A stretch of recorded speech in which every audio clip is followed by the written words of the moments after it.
Okay, so go on then. Introduce yourself.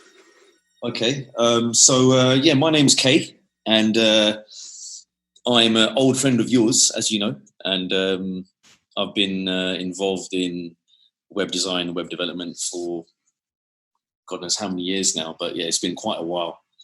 And right now, this very moment, I'm running my small agency, web design, digital marketing agency, and based in Ealing. So running operations from here, got a small office and got a little team, got an intern that works for me, and I collaborate with other developers and web designers and graphic designers as well on various different kind of projects. That's me in a nutshell, man. We can get into our history and stuff in a bit and how we know each other and stuff. But right now, this very moment, that's me. That's what's going on. That's what I'm doing. Okay, cool. And for anyone who's new to the podcast, my name's Ajay, and I'm also a designer, front-end developer, currently based in Buckingham, which is kind of in the central sort of England. And I'm currently working for an agency called XIO, which is, but we used to work together, and we've been through an agency model before, and then we've kind of both gone a bit freelance and worked for some client-side companies, and we've had quite a journey, and the sort of stuff that we'll get talking about a bit further into the episode, I guess. Yeah. So the plan was to basically the main topic for today was to just discuss the differences between working in an agency or working in a corporate environment or freelance, working from home, things like that, because we've both been through all of those, I guess, at some point. Yeah, I think we've done pretty much the same kind of thing. We've had the same kind of progression, started in the same kind of place. And I don't know if we took the same steps to where we are now, or the same order, but the same steps were there at some point. And even the sort of work that we both do as well, we started off as designers who've then sort of become developers over time. Yeah. So I guess very sort of front end developers, very visual sort of designers, UI interfaces and stuff like that, user interfaces. Exactly. So hopefully, with this new format for the podcast and our experience and our similarities, we should be able to get some good conversations going, and this will be a good reboot, I guess, or definitely. 2. I don't know what we're calling it yet, but we'll see. But yeah, welcome anyway. Cheers, man. And it's good to be doing this as well, man. I really appreciate it because I've been trying to get my podcast set up for the last few months now. I think I started it last year and just so busy. I mean, it's just so crazy finding time to get recording done and trying to figure out topics and things you want to talk about. It's just crazy. When you came along with your list of topics, I was like, okay, the homework's done, everything's there, the groundwork's ready. So why don't we just kickstart with this, dual podcast thing, you and me, and give me some kind of experience, and then I can start doing my own ones on the side. But yeah, man, excellent. Yeah, because obviously it was sitting. Inspect has been sitting dormant for a while now. The last episode was back in 2017 at some point, and then life just got in the way. Had a baby, moved house, changed jobs, and it was just sort of hard to keep up with it. So I always had this long list of topics, and I always knew that I wanted to get it going again. And it's just a bit finding the right time, and things have sort of settled down now, and should be a good time to be a bit more consistent. Yeah, no, fingers crossed. That's what I want. So let's see how this goes, and definitely try and push it. Brilliant. Okay, so like I said, main topic is about the different types of work that we've been doing with in different types of setup, agency and client side and freelance. So I guess for both of us, we started off in an agency that we co-founded, I guess. It started off with just a small team, just myself, you, and 2 others initially with the original team. That was called Prama. Just going back about 15 years ago now, I guess. It's been quite a while. Yeah, it was sort of mid-2000s, I think, early to mid-2000s. So yeah, 15 to 16 years ago. And yeah, we started off as a real small agency where we were kind of working from home initially, the 4 of us, and we were sort of getting together every now and then and meeting in coffee shops and pubs and stuff like that to discuss projects, and just all working remotely. And then things kind of took off within the first year, and then we ended up getting this office, it's this like attic office. Yeah. And we were there for several years, weren't we? And Exactly, that's kind of where our careers started, I guess. We were both the designers in the company, and then so leading up to that point, what were you doing before that, I guess? This is my famous story. So I was a salesman at Carphone Warehouse, and I just come out of uni, and I was literally designing flyers. Like, I was designing flyers for university parties, for promoters in London, and all my design work was print design. So everything was in early versions of Photoshop, and even before that I was using like Coral Paint and Coral Draw and things like that. So we're talking a long time ago. So I was doing a lot of this graphic design work, and just creating artwork for flyers and a lot of print material, really, posters and things like that. And I'd just come out of uni doing multimedia computing, and I didn't really know anything about coding at the time. But what I was good at was the front end visuals, and I did a big part of my degree was human computer interaction, UX and UI. So I knew how to do all the design work, but I did not know how to put stuff together. So there's no coding or anything like that. None of that was there. So working at Carphone, I started to pick up, a couple of books here and there, and start to learn a few things. Dreamweaver, learning how to, create simple websites and stuff like that. And then I got to meet one of the directors, the agency that started with you guys, and he gave me a shot. And he liked the design work. That's what he was looking for, some creative design elements for new websites, and literally just gave me an opportunity to come on board and take on a project, which I did. And but for me, it was like it was a weird kind of environment, because I'm doing this design work, but I didn't know how to create artwork for a website at the time. Especially for mainstream, doing it for a uni project and things like that was fairly simple. But for me to be thrown in straight away into the deep end, it was like mind blowing. And for me, it was like the big opportunity that I was waiting for. So while I was a salesperson, I was literally, moonlighting as a designer, and I got my foot in the door with this big project, and the rest is history.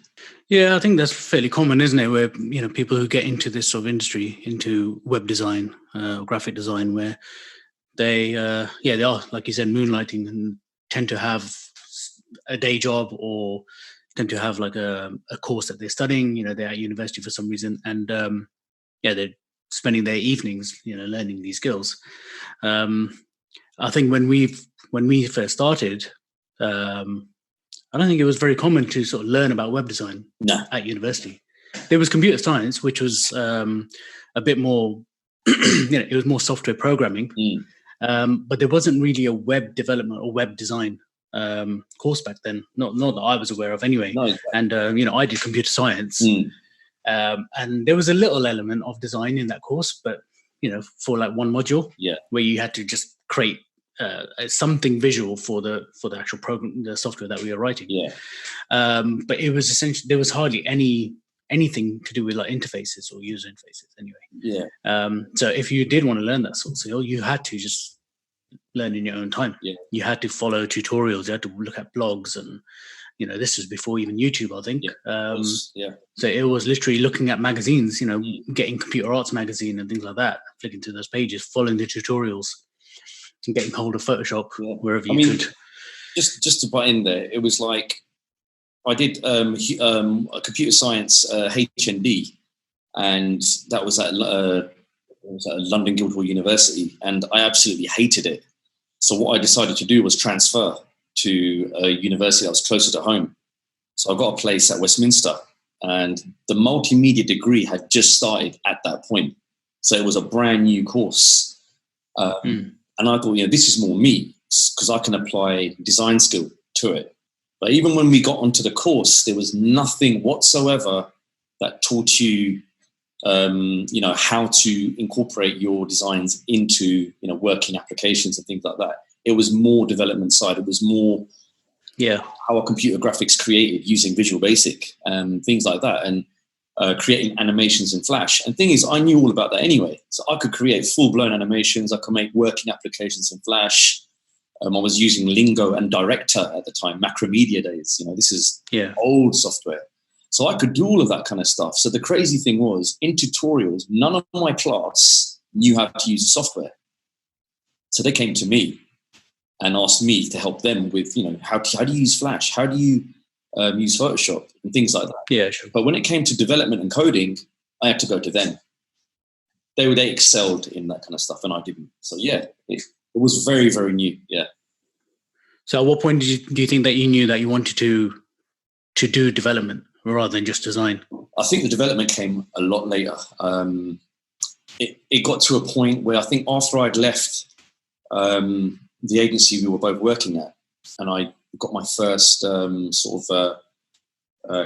as a freelancer, I kind of started to understand that, I can't just be this designer guy. And to excel and to get more business on board and to be able to charge more for work, I needed to become an all-rounder.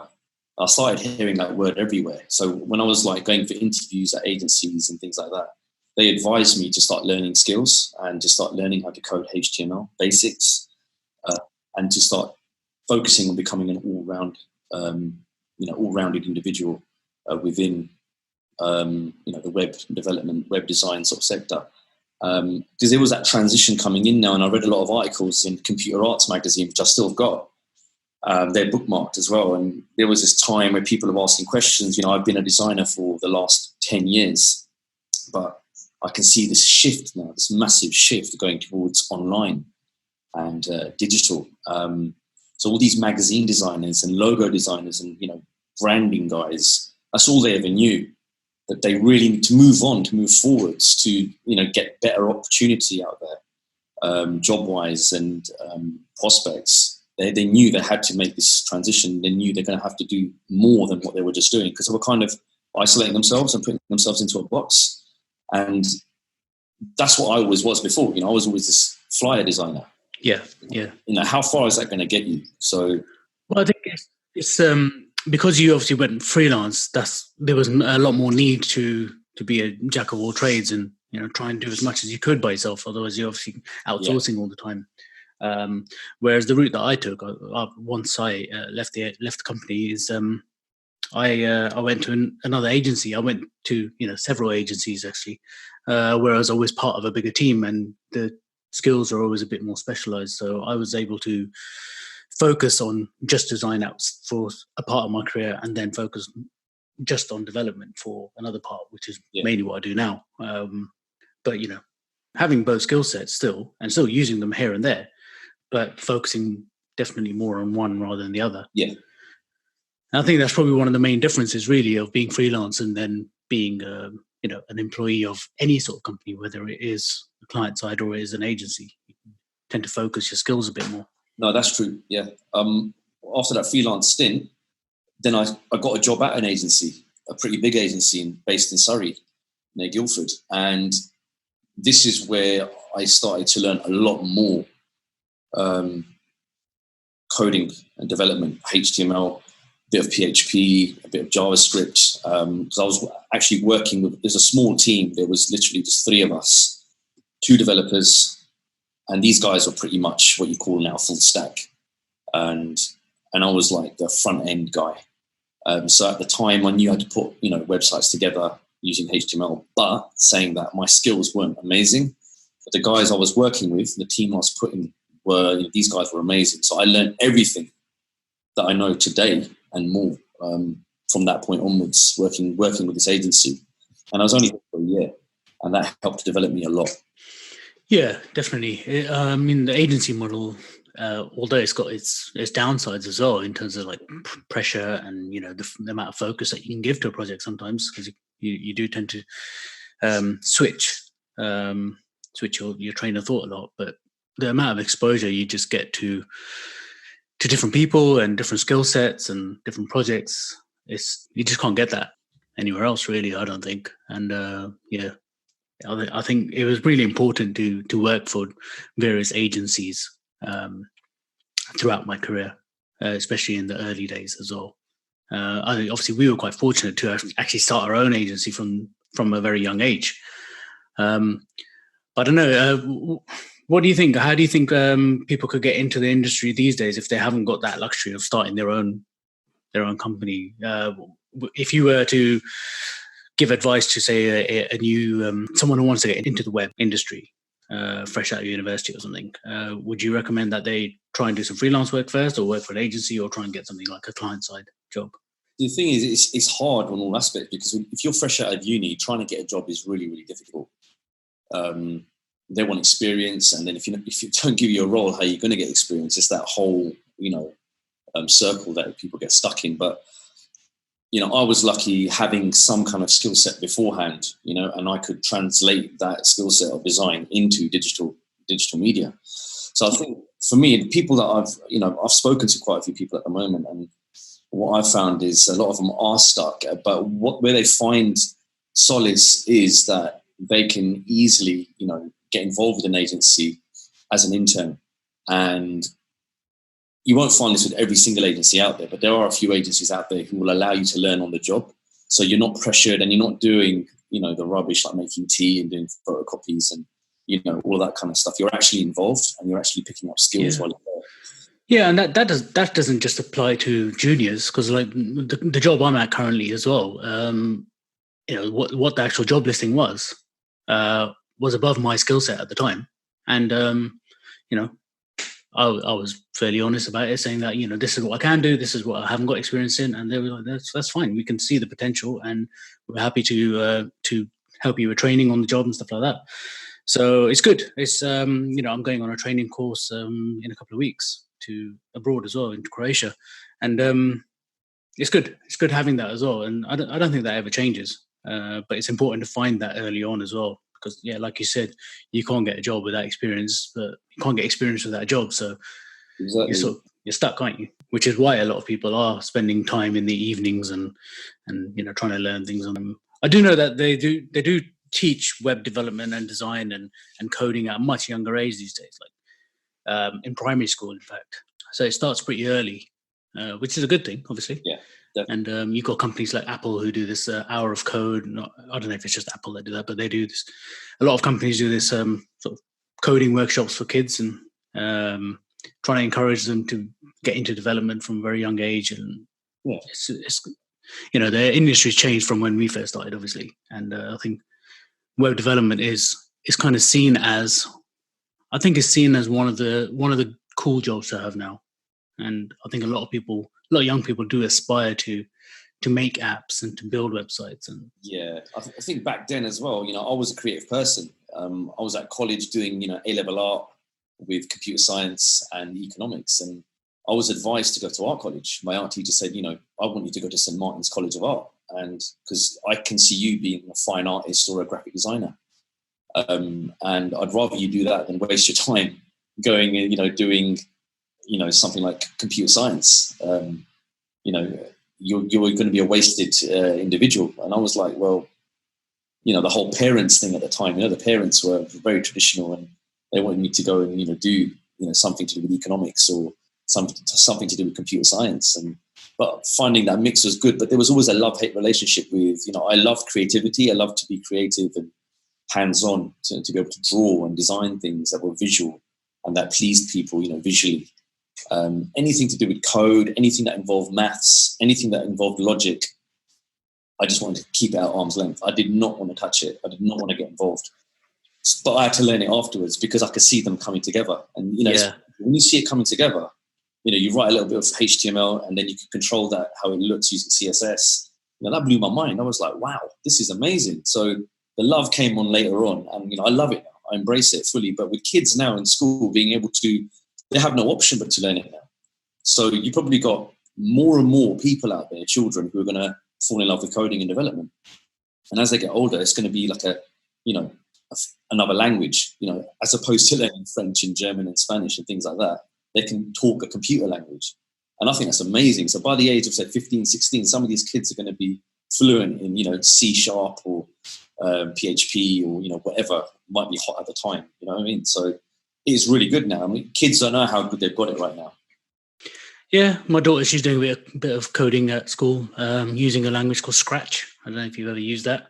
It's basically like it's a programming language. You basically give like instructions. So like they tend to use it to control like characters on the screen, for example.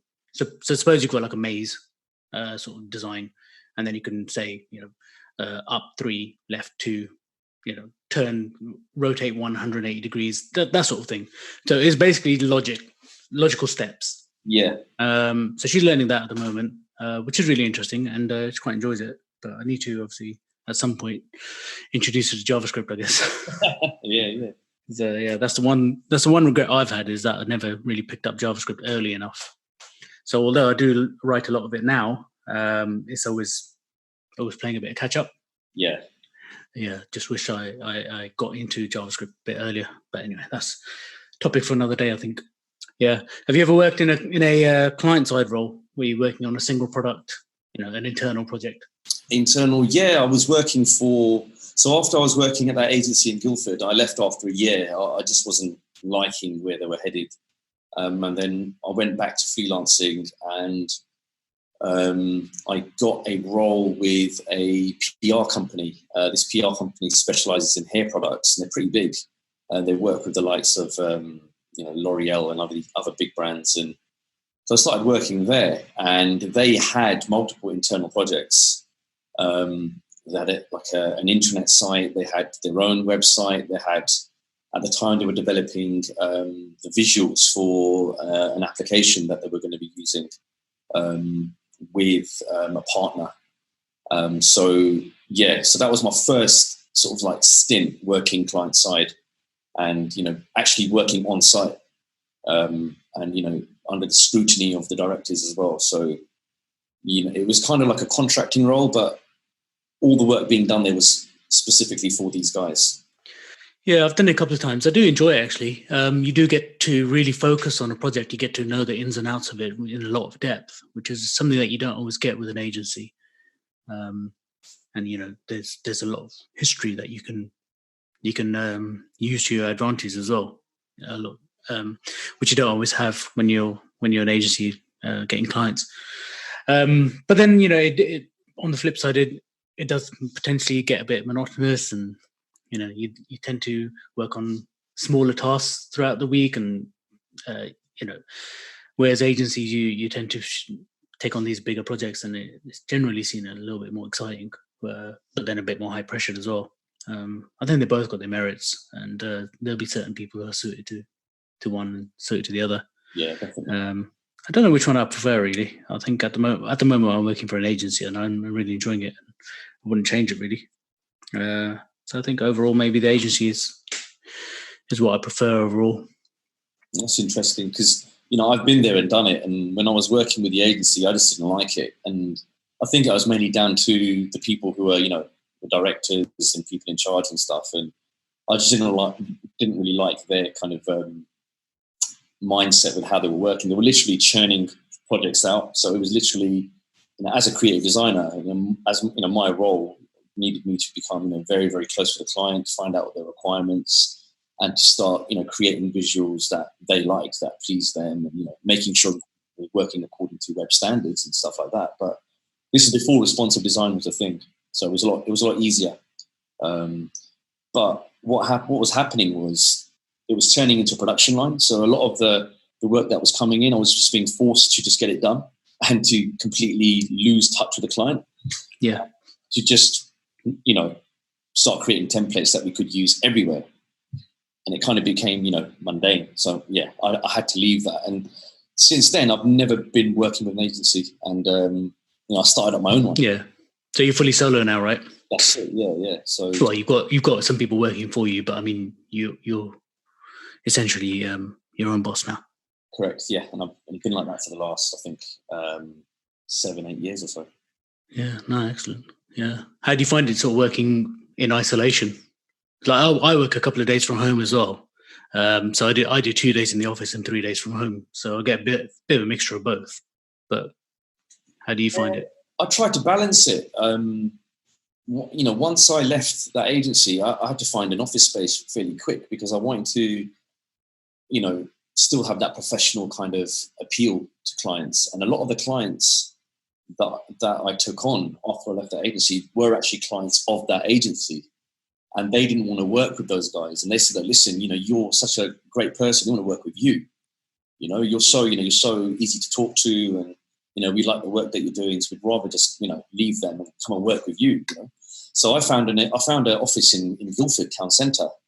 And it was taking me an hour to drive there every morning from Southall, So every morning it took about an hour, maybe an hour and a half to get there. But I had this office in this beautiful period building in the basement, but I was by myself.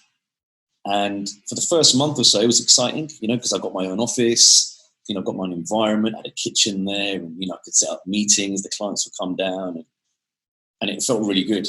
But within, by the month 2, I was feeling really, really lonely.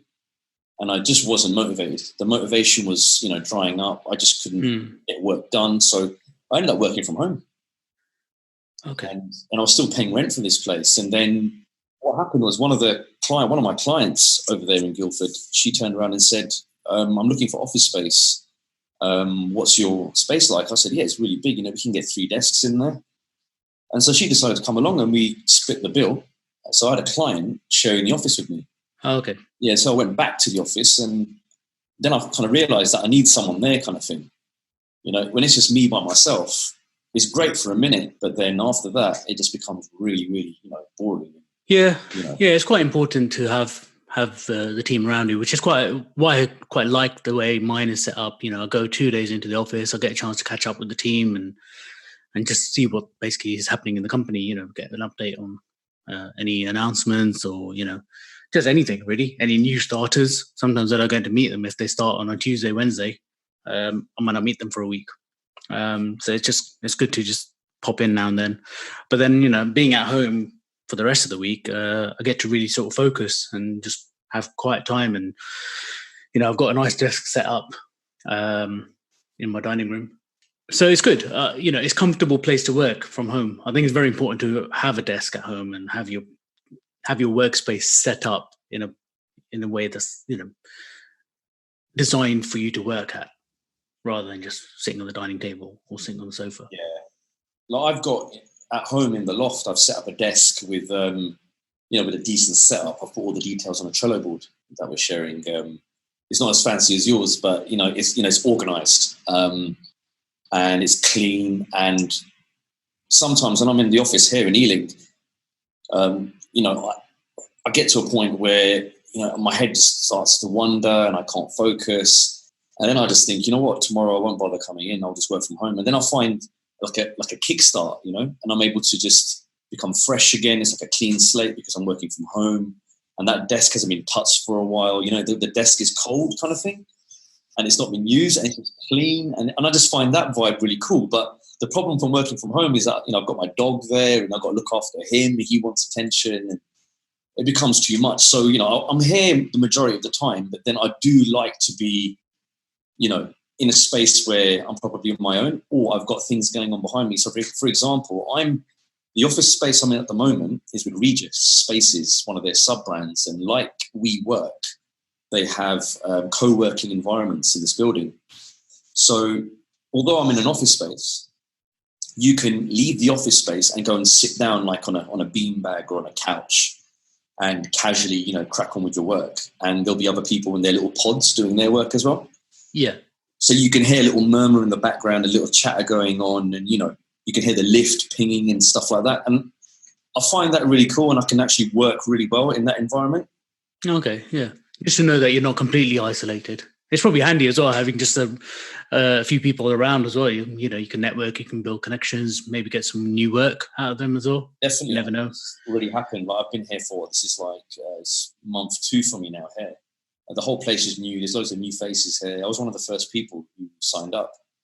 And so the co-working space I'm in is actually a large office space and it's secluded from the co-working environment where everyone else is. So we've got the quiet space with my own desk and everything. And, we got the benefit of being in there and kind of, having a little chat with each other kind of thing while we work, or get out of there and go and join everyone else in the bigger space. So it kind of fits the kind of working environment that I enjoy. So I get the best of both worlds. No, excellent. All right. Do you think you'll carry on with this sort of model for the foreseeable future, or are you planning to, to look at agencies ever again? It's hard to say. I think it all boils down to what I want to achieve from the business that I'm running. My goal is to at least get one or two people on board, a developer, maybe a designer. At the moment, I have an intern, and she specialises in social media management. I've taken her on board as an intern, and she's done 3-4 months now. And, we want to look to extend that on a paid kind of capacity where she's actually getting paid to do the work. But she's learned quite a lot, and she's taught me quite a lot as well. But I need to make a decision on the type of people that I want to bring on board, and how I'm going to bring them on board, and in what capacity as well. So whether they're going to be full-time employees, or is it going to be contractual? Is it going to be on a freelance basis or project basis? I got to figure it out, but I've got to make that decision pretty quick, because that's my goal. I want at least 2 people on board. And at least say that I've tried to, get there, create this small kind of agency, or collaborative unit, if you like, and just see where it goes. I mean, I can't see myself doing this for the next, 10, 15 years. I want to try and get out and do something else. I like drawing. I like my digital sketching and things like that. So, yeah, because you've been doing a lot of that recently, haven't you? Doing your sort of digital painting. And, yeah, and we could probably talk about that some other time. Yeah, definitely. But for me, I think it's about just setting up. I know what I want from this business, and I know what the next steps are. It's just about making it happen now. So just building a small team. That's the next step. Yeah. Okay. Well, you heard it here. If you're looking for a job and you're based in and around sort of West London area, or don't mind commuting to West London, then you can get in touch with Kay. Yeah, any fun. All right. Well, I think that's a good place to wrap up for this first episode, and then we'll catch up again soon. But in the meantime, is there anything else you want to sort of share, and how can people find you? At the moment, you can. I think the best place to see where I'm most vocal is on the Instagram. We are Delve. WEAREDELVE. We are Delve. That's the username on Instagram. The website is delvedesign.co.uk, but that website, like all other designers out there, is it's just not falling apart, but it's lacking a lot of new content, and it's kind of just there for the sake of being there, to be honest. So I've gone through a rebrand recently. So the business name is Delve Design, but I've rebranded to We Are Delve. Hence the whole creating a team, right? So we're all going to be Delve, basically, and that's where the rebrands come from. So I'm on Facebook as well, We Are Delve, and very quiet on Twitter. But Instagram, if you hit me up on the Insta, you'll see a lot of the work that I'm actually working on. Not just me, but other developers that I'm working alongside on various different projects. So you'll get an insight on what's going on. Yeah, we'll put all these links and stuff in the show notes as well. The show notes are on the website, which is inspect.fm, and just look for the latest episode. Or you can probably see the show notes in your podcast player as well. Thanks for joining, and we'll catch up again shortly. So yeah, my name's Ajay, and you can find me mainly on Twitter. My username is Ajay Karwal, and then until next time, I guess I'll catch you in the next episode. Yeah, definitely. See you then.